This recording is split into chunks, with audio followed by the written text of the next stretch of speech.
Hi everyone, this is Deb Tim and welcome to my channel. Today we're just going to have a look at my 75-gallon mixed African cichlid aquarium. There are a couple changes I want to share with you. I know you'll probably be surprised at one of them. And we'll have a peek at my fry. They are doing well and I want to share that with you as well, so please stay tuned.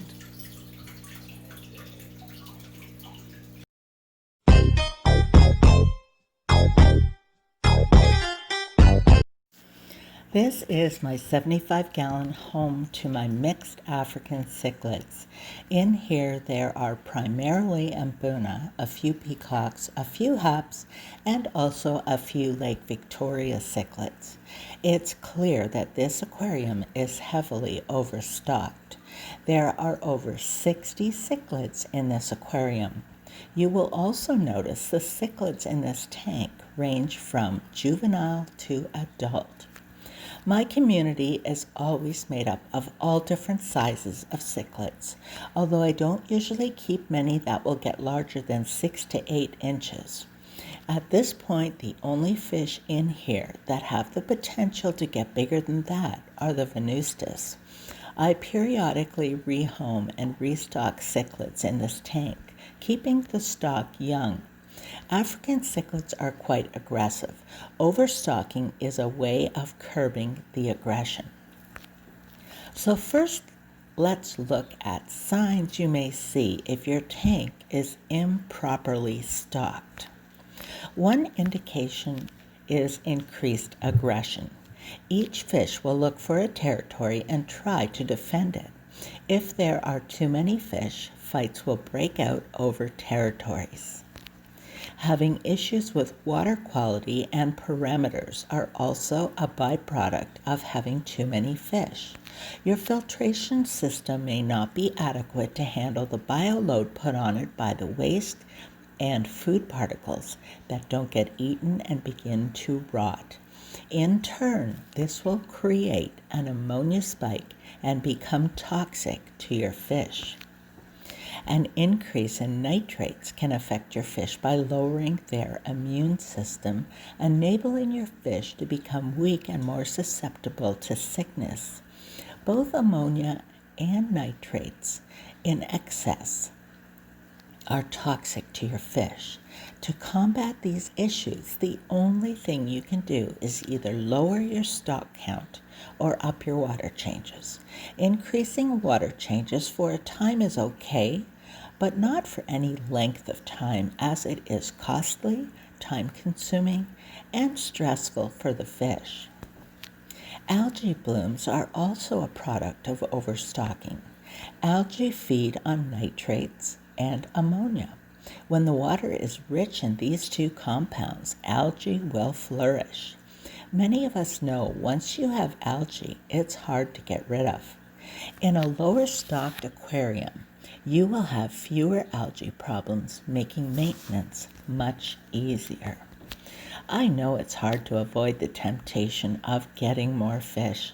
It's important to know and learn how to stock your tank without causing your fish harm.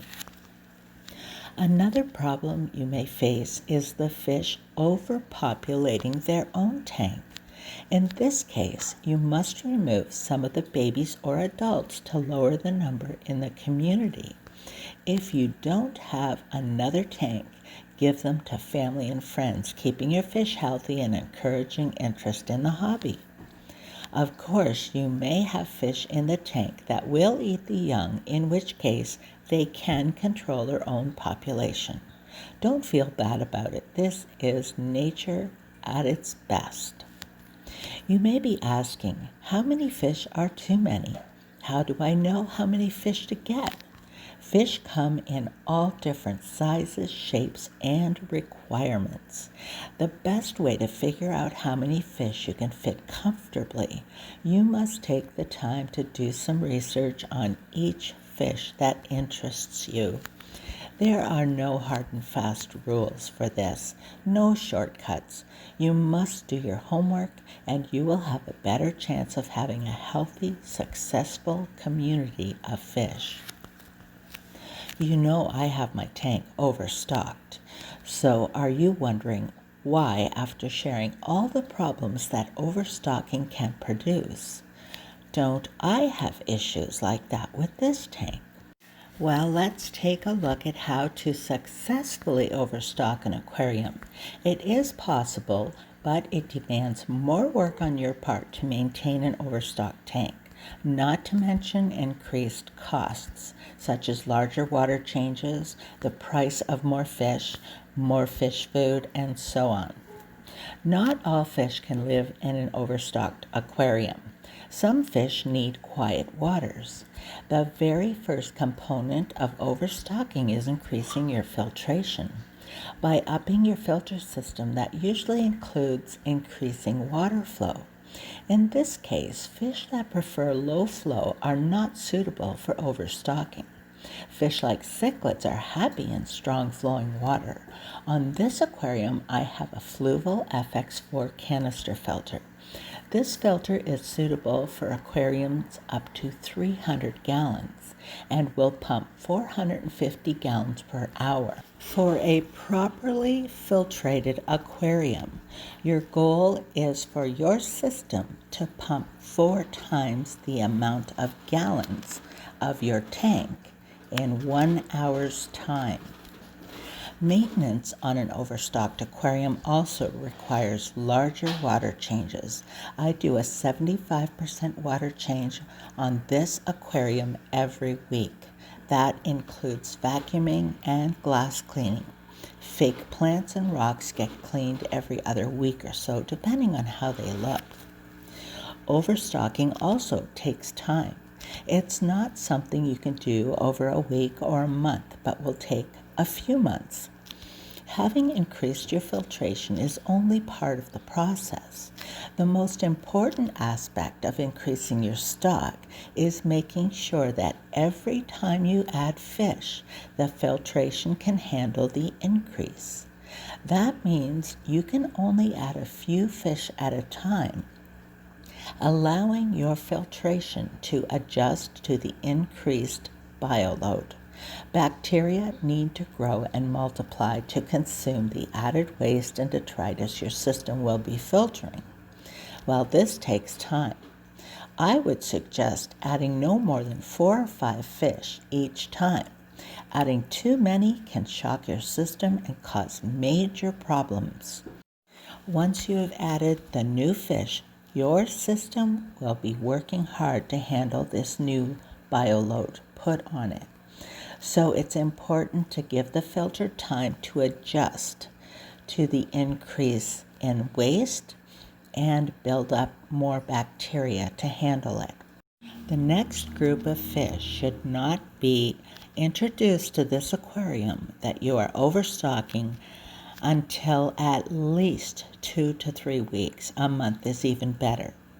Then again, you have to wait and allow your filtration to adjust, and so on until you have it where you want it. A couple weeks ago, a young female fish keeper came to get 3 jewel cichlids and a pair of Jack Dempsey's. She gave me 4 yellowtail acai in exchange. Well, they are now in here and have fit in pretty well. I showed her my other tanks. Well, as you've been watching my fish, did you notice anything? My large, handsome male Venustus is gone. She mentioned that she just loved him. Well, I told her if she likes, she can have him. She looked at me as if I had 2 heads. It was so funny. I figured I had a new young male showing his colors, and I would soon have the big guy replaced with the younger fellow. I gave her the handsome male and a female. She was thrilled. One of the best parts of this hobby is chatting with other fish keepers, sharing experiences, problems, helping each other with advice and suggestions, but most of all, encouraging new fish keepers.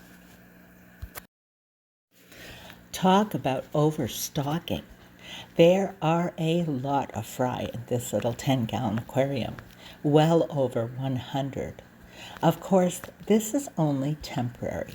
I will be needing a bigger tank within a couple months for sure. It was really cool how all 8 mums that I stripped were holding free swimming fry. I stripped 8 mums on the same day. I just think that's really amazing. These little guys are the same age, within days of each other at most. There is a great variety of species as well. I will have a lot of fun watching them grow into adults. Now, I do have another 30-gallon aquarium in the basement, and will eventually have to move them in there. But for now, I think they're doing just fine in this little aquarium. I continue to feed them Daphnia and baby brine shrimp, and they seem to be flourishing. And there's my little Piper. So until next time, this is Deborah Tim signing out. Thanks so much for watching. I hope you're having a wonderful day. I wish you a super day tomorrow, and I'll talk to you soon. Bye.